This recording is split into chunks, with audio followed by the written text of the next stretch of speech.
Welcome to episode 5 on Learn to Unlearn. This is about exploring health and a return to health with cannabis and with Essiac and with many other things. And it looks like it's going to be a lot more intuition rendered than anything else. It's all about listening to the self and a lot of other goodies that we're going to get into real quick.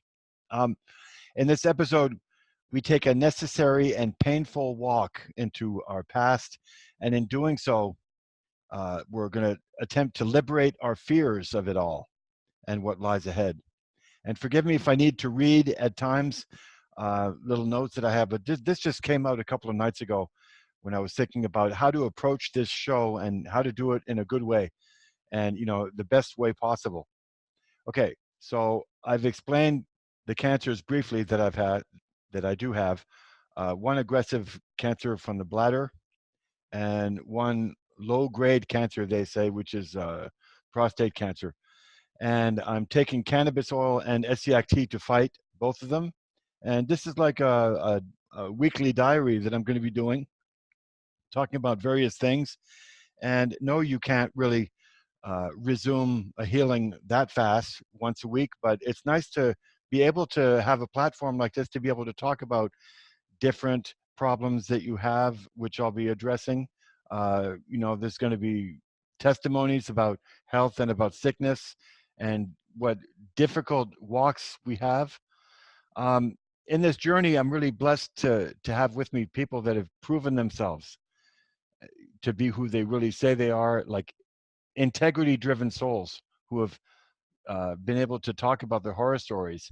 And it was kind of like automatic for me, since I'm doing a show on healing, to think of my good friend from another mother, a brother from another mother, Chris Vlar from France.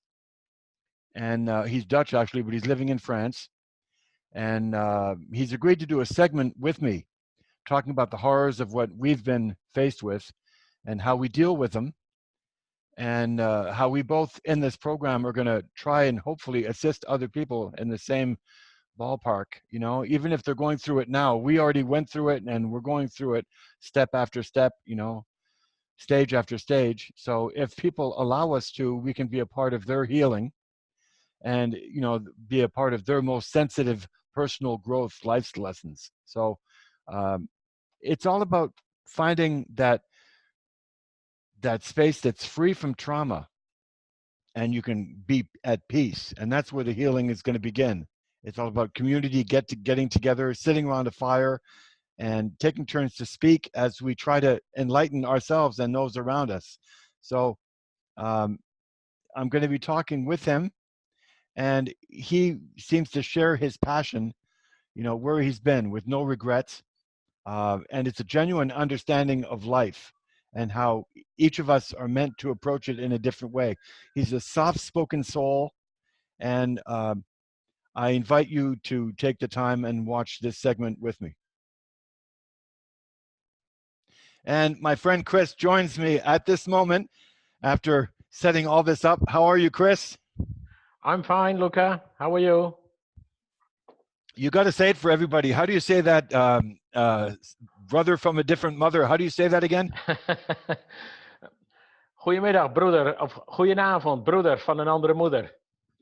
It's amazing. Yeah, it's very close to German. Chris is you're Dutch, right? Yeah, you are Dutch, but you're living in France at the moment. Like I said in the introduction, I can't talk about difficulties in healing and living a good life without thinking of my brother from another mother, as you just heard. Chris has his own horror stories, and maybe we can just give people an idea of what you're going through. Chris, just tell us what happened in your case. Yeah, well, first of all, I would say at the time it was a horror story, but now when I think of it, it wasn't. It was a great part of my life. But 30 years ago, on the 25th of July, I had a severe car accident.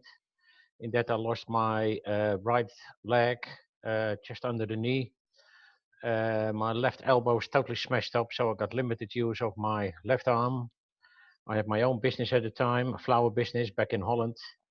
7,000 square meters, almost 2 acres of greenhouse, growing flowers. So yeah, my life was more or less shattered.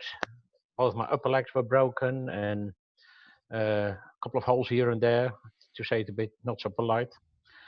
Um, 3 days Mm. later in the hospital, I woke up. First, I didn't even have a clue what was going on. I thought I had a very bad nightmare, and I thought I closed my eyes for a few seconds and it will be all right again. Just to make it work. Yeah. Yeah, it wasn't. Mm. Um, so then, yeah, from a healthy man, you're there laying in a hospital bed, and I only could move my right arm, but that was covered in. They had all sort of infuse and stuff in it, so even that was hard to move. Totally dependent on other people. Uh, well, my business was going downhill. Wow. The good thing was that the accident was not my fault, so financially, I was sort of okay. But it's more than just finances.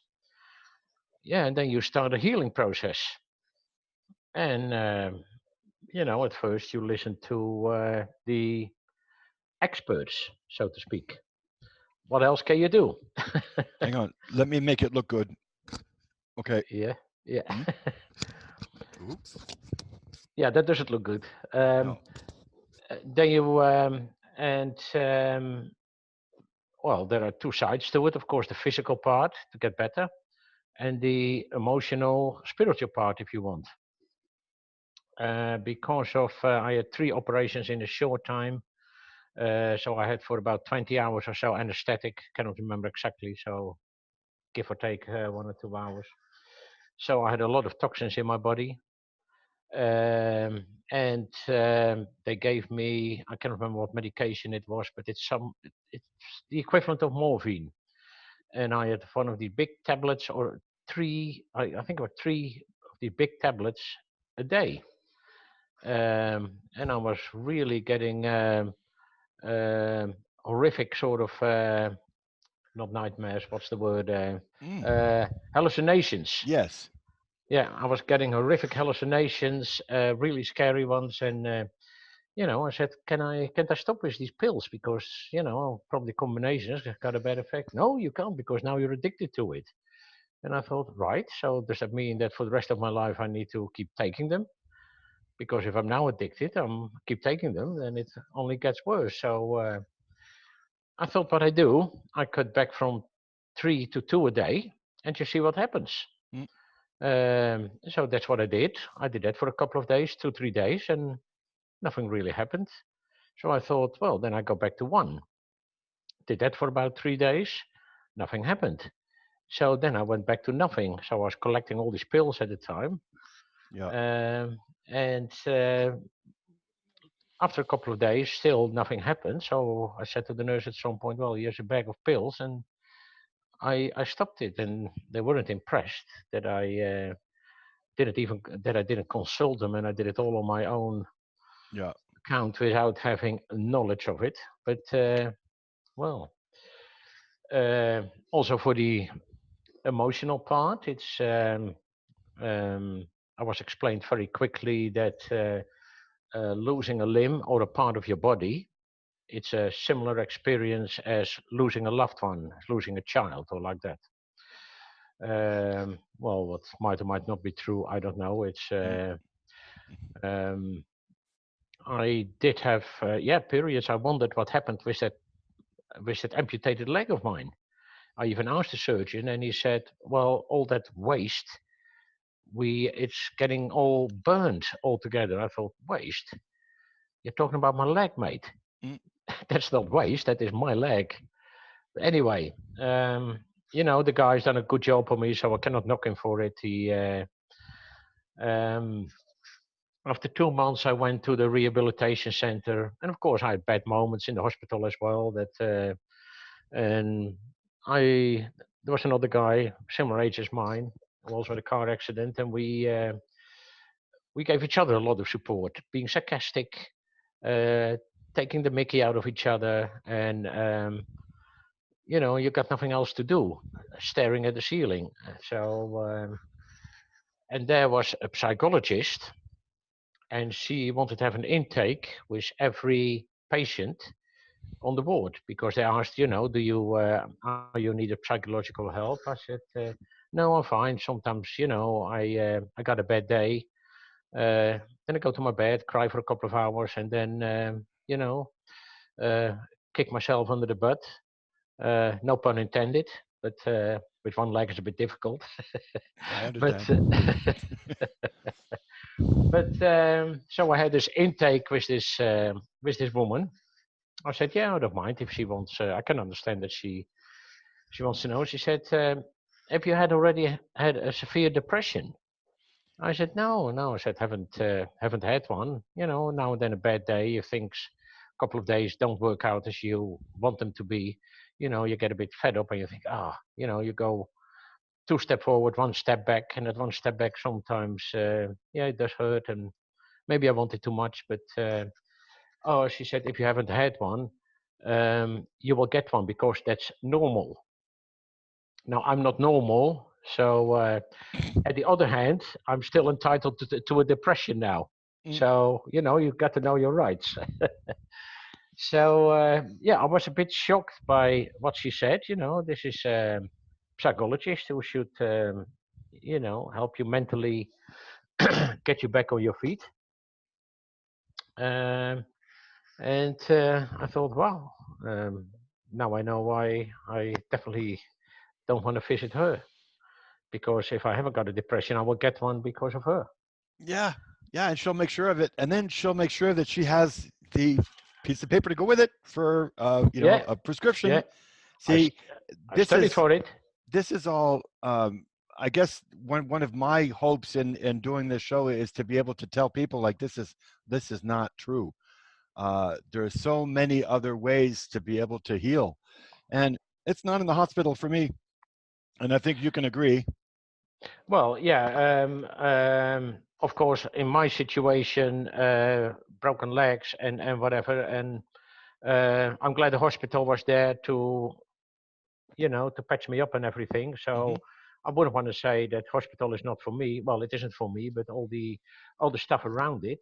Yeah, It's like they expect patients to behave a certain way because the same mate of mine who was with me in the hospital was also in the rehabilitation center, and we had a good connection. So if I had one of these bad days, now and then he looked around the corner, and after a couple of hours, when he thought it was enough, he was like, excuse my language, something like, "Come on, lazy bastard, get out of your bed. We're going to play some basketball."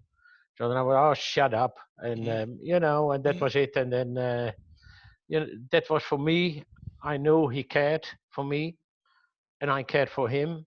Um, and sometimes the language, yeah, it was quite rough, quite hard, and but for us that seemed to work, and it was not only the two of us, there were more there, and it's um, you do sort of find your more or less like-minded people, and everybody reacts different, and they should, think they should focus more on the person's needs, emotional needs, and instead of like, no, this is how it works, this is how it is, and this is how you're going to do it, yeah. otherwise you're not normal. And the doctor even looked at me, at the oncologist, the last doctor I saw before leaving there very very quickly. He looked at me and he said, "Luca, this is the only way we know how to cure your condition." And I'm like, "No, there are other ways." And he looked at me again, and when they approach you physically, it's like they're trying to intimidate you. Like they know so much more than you do. Uh, and he literally told me that this is the only way we know to cure you. And right then and there, I knew that it was like a precipice. The doctor starts here, and then he sends you here, and then he sends you here, and then they send you here, and you can't go anywhere anymore. And people that listen to the doctor, they do what the doctor says, and they end up destroying their life. And I've seen people destroying their life. I've seen their lives destroyed by, chemo and radiation and what have you. And we're going to talk Yeah, about that on the next show with another guest. yeah. But Chris, you had more to add on that, I'm sure. uh, yeah, it's Um, Although I do think, but maybe I'm a bit naive or too positive. I think that most doctors, surgeons, that they are good willing. Um, but I can't remember exactly where I read it. But a doctor gets only in his whole study something like 5 hours on medication, and I don't know the figures, but I'm sure every Mm. day there will be dozens, so not hundreds, of new pills for this, new pills for that. So they are only being fed by the pharmaceutical industry and by professors or whatever. Yeah. So now we got this latest medication, and that's absolutely brilliant. So they pass the message on to you. Oh wow, we got this new whatever, and that is the cure. Um, I think most of them are misled as well, and it must be a minefield because there must be tens of thousands, if not hundreds of thousands, different pills in slightly different Oh yeah. combinations, and you name it. So it is a minefield for them as well. And there are two entities: the health industry and the medical industry. You got the doctors that don't really know about health, and the health people that don't really know about doctor stuff. Yeah, yeah, You know, yeah, yeah. It's absolutely crazy, and I but find it there's a an pit. agenda. This is to talk about the agenda. This is to expose the agenda because first people go along with it, then they go along with it and they're going, something doesn't feel right. Then they stop and they don't go along with it at all, and they're looking around. And this is where people start to learn. And once you start opening your eyes, you can't close them again. And I came to the point right then and there, face to face with the oncologist, and I knew right then and there that this is where it stops for me. No, they're not going to rip out my prostate and my bladder and then kind of, give me a catheter and send me home after doing chemo and radiation. Yeah, A friend of mine made a very good analogy about chemo and radiation. He said it's like you have one weed in your garden and you spray the insecticide all over the garden. yeah, You're going to yeah. kill absolutely everything. So, My sister-in-law, she died in August, not of cancer, but mainly liver failure, and well, basically all the other organs. After several years of mustard gas, I believe it is, or similar to mustard gas a chemo. byproduct, yes. Yeah, a byproduct. She started off with breast cancer, and after treatment, they said it was all gone.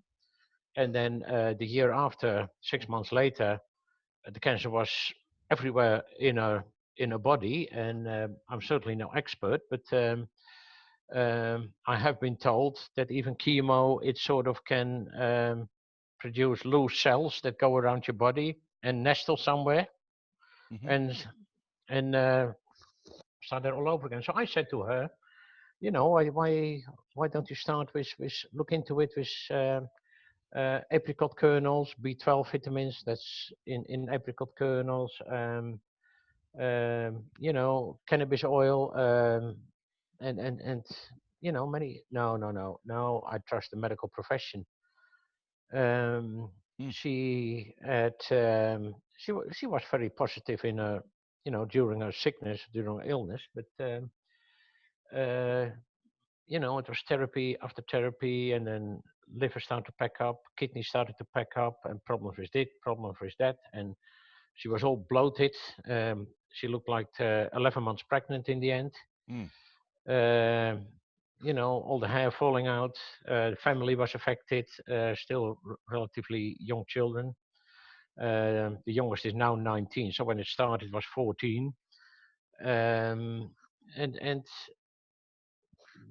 then I think, was it really worth it to go through all that? Mm. And that anyway, it's no, it's of course it's different. You are in the situation, and it's difficult for me to say, if I get cancer, I will do this or I will do that. I think you can only can say it when you are in that situation. But I would advise people to, well, it's your favorite phrase: learn to unlearn. And yours is Uh, what? And yours is? Learn to think for yourself. And they go hand in glove. Don't discount what doctors say, but think for yourself. And do I want this? And does this work for me? It might work for somebody else. I don't know. But in my case, it didn't work for me. I have my own way of dealing with it, and I think no, I don't think I know I came out the right way, a stronger person, a better person. The whole experience has taught me so much. It might sound strange, of course. If I can have my leg back tomorrow and a healthy arm, yes, please. Mm, But the whole experience has played such an important part in my life mm. that I wouldn't have liked to miss it. If you get my point. You don't, you wouldn't change it for anything. No, no, no. It's and you have to see it as a whole. And yeah, that was something else. The surgeon, he told me this was after 6 weeks after the accident, um, because the way my muscles are built up or something, I don't know. Mm, He said, you will never walk without a stick and probably never without crutches. And at first, when he said that, and I was a bit depressed about it. Oh God, it's so I have to walk the rest of my life. A 35-year-old at the time with a stick and probably with crutches. And after, if I walk then 10 years with a stick, then definitely I need to use crutches. And then I thought, no, mate, up yours. I'm not I'm not going to do it. I'm not having it. mm. Who are you to decide for me what I can or can't do? Uh, and 30 years later, I still don't use a stick. Walking is fine. If I do a walk of 3-4 kilometers, it's fine. Maybe not like others with still healthy legs, but okay, Yeah. fair enough. And no, I don't need a stick. I don't need crutches. They're in the corner somewhere in the bedroom, but I haven't used them for a long, long time. Yeah. For me, and we've talked about this before, I broke my back in 1991, and I had one of the most important surgeries that they had at the time, where they opened me up on the side, on the left side, 126 stitches, and Wow. they replaced they seized, or they fused uh, the spinal cord. So um, what's happening now is my back is, it's slowly collapsing. It's doing this now because this part is rigid, so this part is trying to compensate for Right. it. So Yeah. I'm slowly, and I'm remembering my pain now because of the other um, the other problems going away, the urinary tract and the prostate problems slowing down. Now I'm reminded, hey, remember that problem before? Remember that pain that you, because the mind only can handle one pain at once. I guess that's all. You can only think about one thing at a time. So now I'm kind of reminded of, oh, oh like the back pain that I forgot about, the side that I remembered. Oh, and the good side gets weak when Yeah. because it's trying to compensate for the other Yeah. side. Yeah. Well, I mean, I've come to terms with that, but it's kind of funny, which means that we're healing. And in the other shows, I was talking about how to listen to yourself, how to Yeah. listen to your body, and it will tell you how to heal. It's like being quiet. We see that all the time. Beautiful memes on Facebook that say the quieter you get, the more you hear. This is all Right. about, Yeah. it's all about a direction. It's your choice. You can completely discard this or start in that direction and find out and take a little bit from everybody. And this is what we're doing. And this is exposing an evil system also. It's sorry to say, but this is a very evil system that profits from us, and there's absolutely no profit for them if we're healthy. So, No. No. Nothing to earn. No.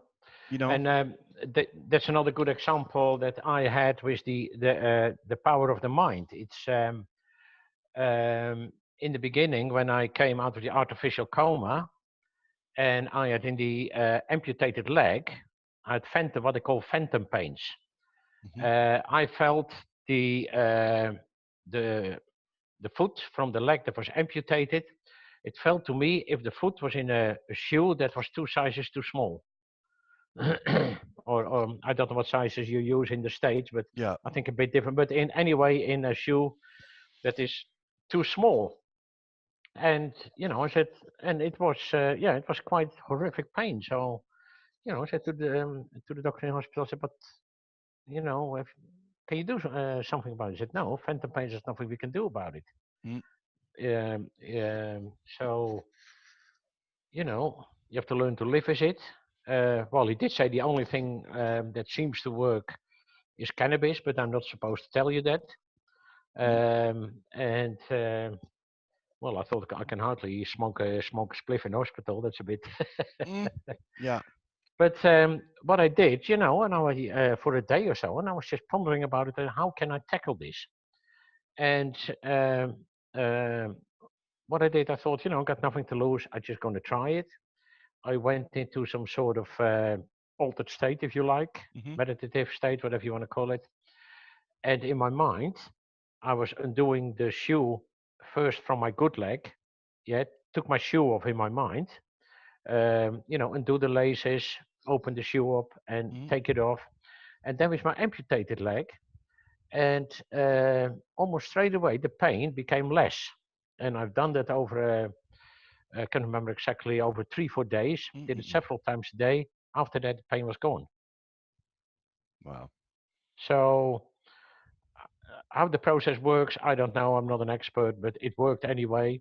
Yeah. Um, The I power of think the mind. the power of the mind. I got a theory about it because the nerves endings from your foot are still in my leg going to my brain, and that's my philosophy. That my brain is sort of got confused messages because the Yeah. foot is gone Hmm. and still is getting signals from that from these nerves, and that it translates that into this pain. So if I then tell my brain that part, no, the shoe is off the foot, so it's okay now, it's gone. I think you can train that part of your brain to sort of accept a different message, but that's my Absolutely. uneducated guess. Absolutely. And we can relearn anything. We just have to unlearn first. Yeah, The unlearning means to get the water out of the glass so that you yeah, can don't empty it. I had somebody tell me that one time. They said, don't ever empty your glass. Keep enough water in it, which means you have some knowledge. Keep yeah. some water in it or some liquid in it, but never empty it. That way you can always learn more. And Chris, I have to tell you, it's a real honor to have you as a friend and a brother. And there are people all around the world that are going to be helped by shows like this and by people like you who come forward and have it's a hard journey. Some people don't want to talk about it. Some people can't deal with it. It all depends on where they're at. But for people who have their mind open and their heart open, it's never ending. I really believe that. Yeah, yeah. It's yesterday I heard a good analogy, and quite funny as well. There was this tiny little bird, and it was raining, young bird, and it was in the nest, and well, at some point it was ready to fly out, but it not quite ready, so it fell out of the nest on the floor. It was soaking wet, really cold, and there up came this cow, and he saw the little bird and shivering with cold. So he was standing with his back legs over the bird, tail went up, and did a proper pancake, nice and warm.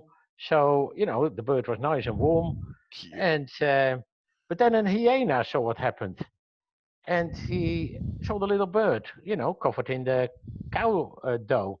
Mm, So he carefully, got the little bird, cleaned it all up, and then it was like, hop, I got you. mm. Now, what's the moral of that story? I shudder Well, to think. yeah, well, the moral of the story is not everything that looks like shit is shit.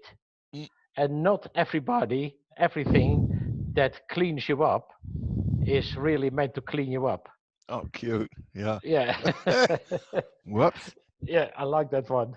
That's like the rattlesnake and the little boy.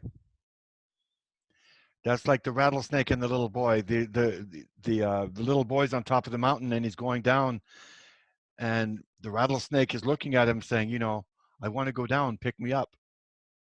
I want to go down. I really have to go down in a hurry. Please pick me up.